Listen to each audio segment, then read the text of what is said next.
de cette tour, près de 55 ans d'histoire nous contemple. Réalisé dans le cadre des Jeux Olympiques d'hiver, l'hôtel de ville de Grenoble bénéficie du label patrimoine du XXe siècle et est désormais inscrit au monument historique.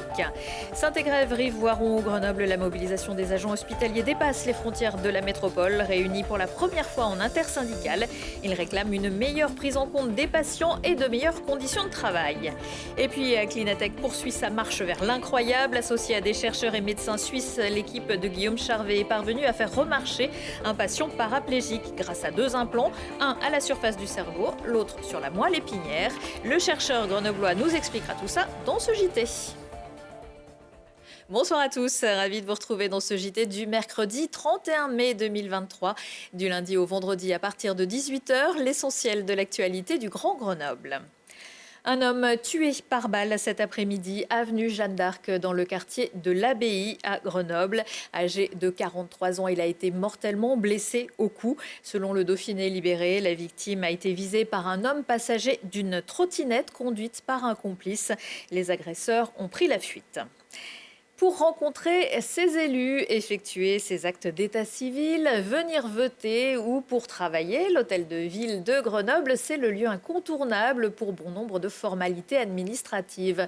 C'est aussi un lieu dont l'esthétique ne fait pas l'unanimité et une passoire énergétique. Pourtant, c'est une véritable œuvre d'art qui mérite, selon la municipalité, d'être valorisée. Fin janvier, l'hôtel de ville a été inscrit au monument historique. Voyez le reportage de Camille Avon.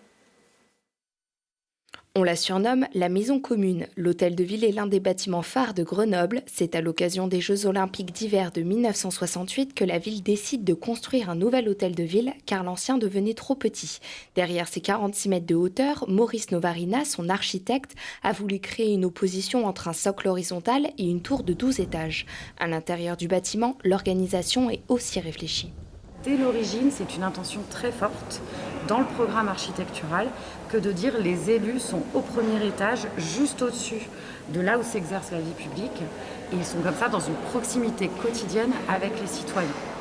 Maurice Novarina décide d'utiliser uniquement 5 matériaux pour construire l'hôtel de ville, du béton, du verre, de l'aluminium, du marbre et du bois, un choix qui permet de créer une harmonie et une cohésion entre les différents espaces.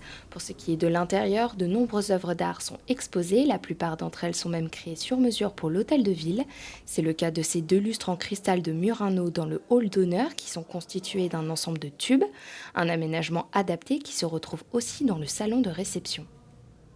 L'œuvre qui se trouve derrière moi, c'est une œuvre de Pierre Sabatier qui a été conçue spécifiquement pour cet espace. Ici, il s'agit d'un mur en laiton qui prend l'intégralité du mur avec une porte qui permet d'accéder à une antichambre qui elle-même donne sur la salle du conseil. Depuis janvier 2023, l'hôtel de ville de Grenoble est inscrit comme monument historique. Aujourd'hui, la ville demande le classement du bâtiment, un événement qui pourrait permettre d'obtenir des subventions pour des travaux de rénovation. Ce qu'on envisage, c'est un plan global de restauration de la totalité du bâtiment qui va s'étaler sur plusieurs années jusqu'en 2027-2028 et qui sera extrêmement ambitieux puisque le chiffrage global est en cours, mais on est à hauteur de 30 millions d'euros. La ville veut également se tourner vers un bâtiment moins énergivore. Améliorer effectivement les performances techniques et thermiques et énergétiques du bâtiment en faisant une rénovation globale avec des isolants qui seront posés, une amélioration de la VMC. Si le bâtiment est classé, l'État pourra subventionner jusqu'à 50% des travaux et le département jusqu'à 40%. Dans les tuyaux également de la mairie, le classement du Palais des Sports pour à terme créer avec aussi la Tour Perret un parcours patrimoine du XXe siècle dans le parc Paul Mistral. L'union fait la force, fermeture de lits, déprogrammation, manque de personnel, urgences ponctuellement fermées, plan blanc déclenché aux urgences psychiatriques. L'hôpital public est sous tension. Les syndicats de 4 établissements de santé de l'agglomération et du CHU voironnais ont décidé de s'unir dans l'espoir d'avoir plus de poids pour faire bouger les choses. Pour eux, pour embaucher, il ne suffit pas d'organiser un job dating, il faut surtout de meilleures conditions de travail. C'était nécessaire de s'unir tous ensemble pour répondre à un problème majeur et qu'on n'arrive pas à résoudre individuellement. Il faut une prise de conscience politique parce que c'est ça qui manque le plus, c'est la prise de conscience politique que la situation est grave et qu'elle ne nécessite pas des réarrangements, elle nécessite des moyens financiers. Il faut donner l'envie aux professionnels qui ne travaillent plus dans l'hôpital public de revenir. Les gens ils fuient par dizaines, par centaines et on ferme des lits, plus parce qu'on nous en donne l'ordre, plus parce que nos tutelles réclament des économies budgétaires, mais parce qu'il n'y a plus assez de professionnels pour travailler. La plupart des soignants, si vous les interrogez, ce n'est pas leur salaire dont ils vont vous parler. Ce n'est pas les 1,07 € de nuit dont ils vont vous parler. Ce qu'ils vont vous parler, ils vont dire qu'ils ne sont pas assez nombreux pour prendre en charge les gens qui ont besoin. Tout le monde veut faire un bon travail et on n'a plus les moyens de faire un bon travail. La priorité, c'est les urgences, c'est l'accès aux soins quand non prévus.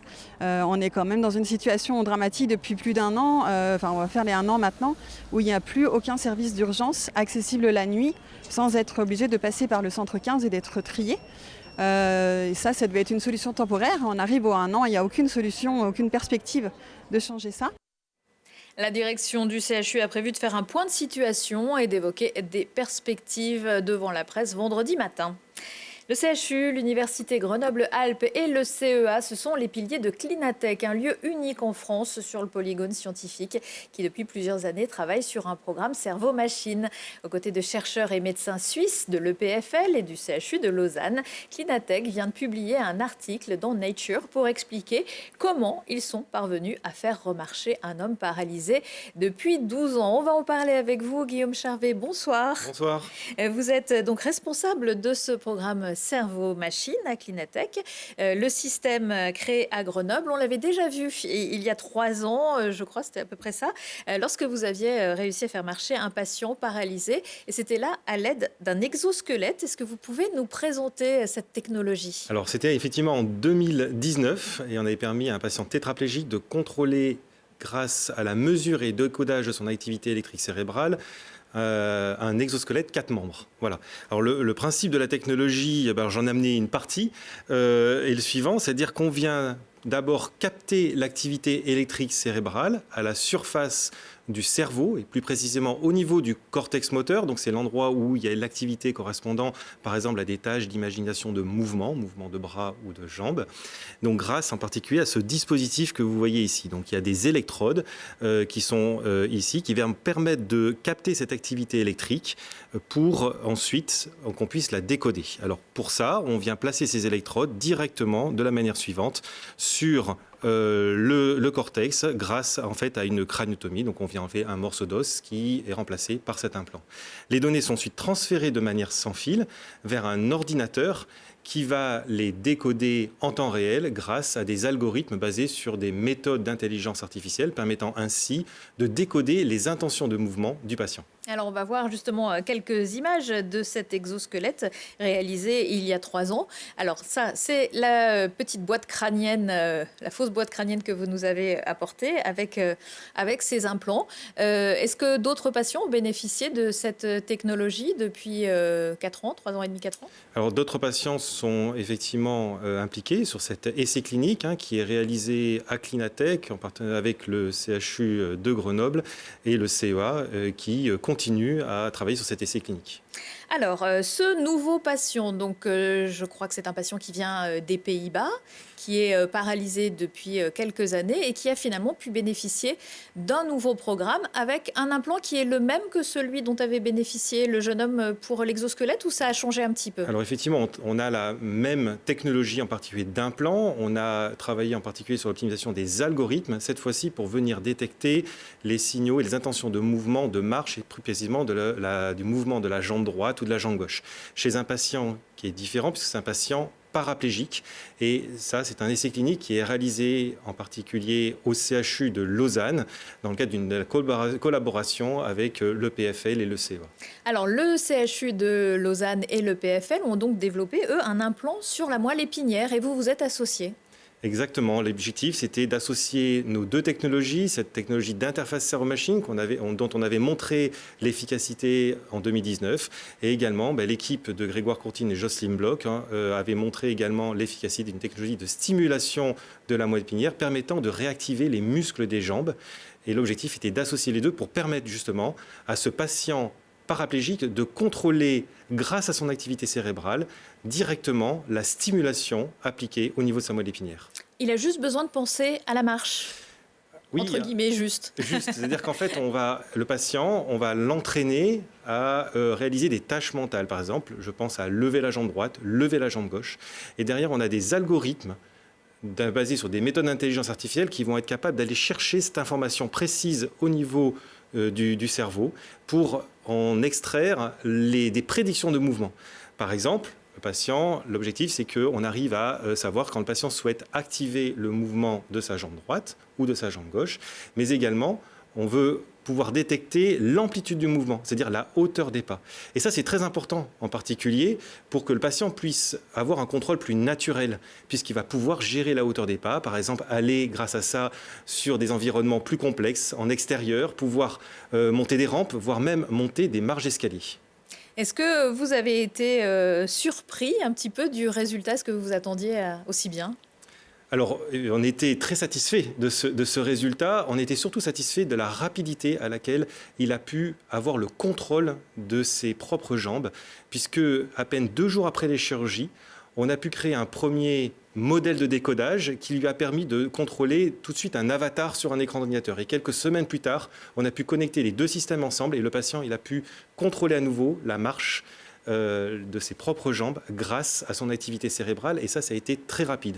Et le cerveau n'avait pas oublié comment marcher? Visiblement, non. Il savait encore ça veut marcher. dire que voilà, exactement. C'est comme quand on fait du vélo, on n'oublie pas. Sûrement. Donc là, ça se passait très bien. Qu'est-ce qui reste à améliorer peut-être pour ce patient? Parce qu'on est passé de l'exosquelette, là on voit qu'il a un déambulateur et que même il arrive presque à marcher avec une canne en se tenant à une rambarde. Qu'est-ce qu'on pourrait faire mieux? Alors aujourd'hui, cette technologie, les équipes en particulier de l'EPFL du CA ont beaucoup travaillé pour réduire la taille et qu'elle soit intégrée et embarquée sur un simple déambulateur. Donc le patient aujourd'hui, il utilise cette technologie chez lui depuis plusieurs mois pour réaliser des tâches de la vie quotidienne. Donc ça, c'est déjà une avancée énorme. C'est la première fois qu'il y a une interface cerveau-moelle épinière utilisée par un patient dans le cadre de sa vie quotidienne et non pas qu'en laboratoire. Maintenant, l'objectif, c'est d'arriver à réduire encore la taille de ce système-là. Pour passer, tout à l'heure, je parlais d'un ordinateur qui vient décoder les signaux.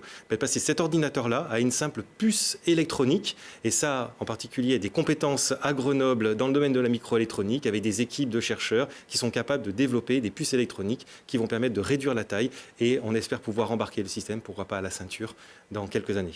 Oui, c'est ça, c'est l'objectif, c'est quelques années, on vise un peu loin, c'est de la recherche fondamentale quand même. Voilà, c'est la recherche appliquée, mais c'est vrai que ça prend du temps, la recherche, et il va falloir encore également démontrer l'efficacité de ce système-là sur d'autres patients Voilà, avant de pouvoir élargir. D'autres patients pourraient en bénéficier? Est-ce qu'il y a déjà, vous avez des contacts avec d'autres patients, peut-être en Isère? Alors, pour l'instant, l'objectif, c'est de pouvoir démontrer et reproduire ces résultats avec d'autres patients paraplégiques, mais également, on a pour objectif de pouvoir utiliser ces technologies sur d'autres applications, d'autres indications, comme la restauration du membre supérieur chez des patients tétraplégiques. Cette fois-ci, on viendrait placer le stimulateur au niveau des vertèbres cervicales et les implants plutôt au niveau de la zone correspondant au mouvement des bras et des mains. Et donc, on a obtenu très récemment les autorisations des autorités cliniques suisses pour pouvoir démarrer un essai clinique permettant de recruter de nouveaux patients, cette fois-ci tétraplégiques. Et vous revenez quand alors nous voir?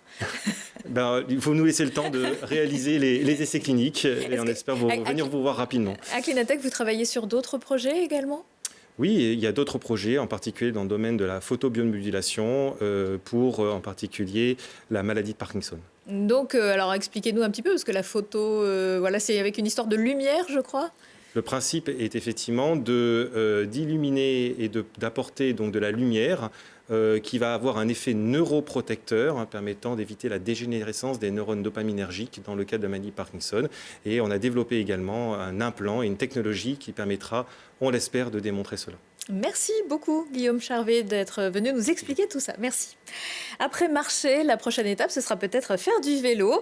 Et la grande passion des Hollandais qui se donnent donc rendez-vous, comme chaque année jeudi, pour l'Alpe d'Huez. On attend jusqu'à 5000 coureurs, une compétition caritative qui consiste à effectuer la montée des fameux 21 virages, une fois, 2 fois ou plus pour les meilleurs, seuls ou à plusieurs. Certains peuvent le faire en courant s'ils préfèrent. Premier départ à 4 h du matin de Bourdoisan. Et les fonds récoltés sont reversés à l'organisme de lutte contre le cancer aux Pays-Bas. L'harmonica fait son show avec une journée régionale de l'harmonica samedi au bord du lac de Charavigne, précédé jeudi soir d'un concert jam blues de Rachel Place à la Grange Michal à Gières, avec aussi Barefoot Yano que l'on connaît bien ici. Vous pourrez aussi rencontrer Rachel Place à 16h chez Berthet Musique, auteur, compositeur, interprète. C'est une référence du genre. Retour de l'actu dans 1 heure et en replay sur télégrenoble.net. De la folk acoustique mais aussi du rock électrique pour se quitter avec H. Burns qui sera en concert jeudi soir à la Belle Électrique à Grenoble. Une soirée où vous retrouverez également Elysian Fields et la sublime voix de Jennifer Charles. Excellente soirée à tous.